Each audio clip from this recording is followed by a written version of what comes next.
Okay, you're very welcome to the conference. Would you mind telling us a little bit about yourself and what brought you to Malta? Yeah, so first of all, I'm Aguis Saliba, a member of the European Parliament, Vice President of the Socialist and Democrats group responsible for all the digital dossiers. Obviously, I am here because this conference is being held in Malta and is bringing under one roof a lot of investors, startups, and a big discussion from a number of stakeholders and experts in the field on MedTech, which is joining two of my greatest passions within the European Parliament, two fields of work that I work on a daily basis, the digital sector and the medical sector. I presume you've seen many big changes taking place, and when you mentioned those two tiers, the med and the tech, as someone who's in a position to see things changing, what has been the biggest obstacles joining or merging those two together? Yeah, I believe that one of the biggest challenges that we have as a European Union when it comes to digitalization, when it comes to AI and blockchain per se, to be able to compete with US and China, for example, is the issue of data. Data and data sets are fundamental when it comes to both AI and also blockchain. So it's really important to have a system whereby as a continent we work together to share this data so that our startups, and we have a lot of startups, and we can compete really well with both the US and China when it comes to both blockchain and AI.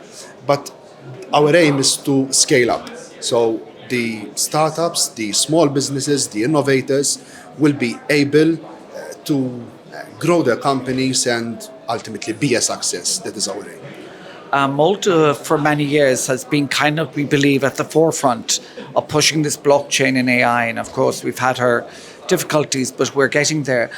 In your own role, which countries do you kind of look at and say, well, they're doing it well, and we should kind of take some knowledge from them?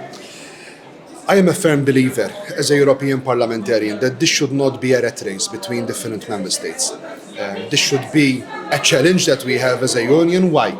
Because if you look at the single market and the difficulties that we are having to complete the digital single market, I believe that if we work together as 27 member states, the potential is much higher to be able to compete with other continents. So I won't say that Malta is in the forefront, France is in the forefront, Italy is in the forefront, Germany is in the forefront. No, we have to work together to achieve the best results possible and ultimately to end up in a situation whereby we won't maintain the 7% that we have as a European Union when compared to the US, China, Japan, when it comes to AI and blockchain and the investment capital that we have.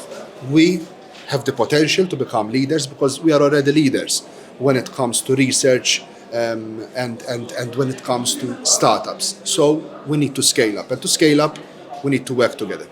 Is there any big projects that you're working on presently, which you can tell us a little bit about? Right now, I am coordinating the work within the Internal Market Committee in the European Parliament on the child sexual abuse file, which is a big dossier at EU level. I am also coordinating the work within the Socialist family in different committees, in 7 different committees, on the AI Act, which will be a blueprint in the European Union, as the GDPR was a blueprint, as the DSA and the MA were the first pieces of legislation to tackle digital platforms on an international level. The AI Act is another opportunity that we have as a European Union to be leaders, to be at the forefront when it comes to basically dictating our own rules when it comes to creating an AI ecosystem throughout Europe, and also tackling the problems, the setbacks that we are seeing right now, the setbacks that our industries are seeing, that our researchers are seeing when it comes to advancing, when it comes to scaling up in AI and also in blockchain. How important do you believe conferences like MedTech and other conferences around the world are to the industry in general? It's super important. For example, it was a great opportunity for me today to come firsthand with a number of enterprises and a number of Maltese startups, and also investors who are coming also from other continents and also from other EU member states who are here operating in Malta, being given a helping hand from Malta Enterprise to be able also to start start functioning here. So it is a great opportunity that we have an opportunity also as politicians to meet up with these startups, with these companies who are doing so much, who are competing also really well with other bigger companies who have already scaled up in other continents. So it is a great opportunity for us to have this big discussion with like-minded stakeholders. Okay, well, thank you very much. We hope you enjoy Malta and we see you here again. Thank you. Thanks, Steve.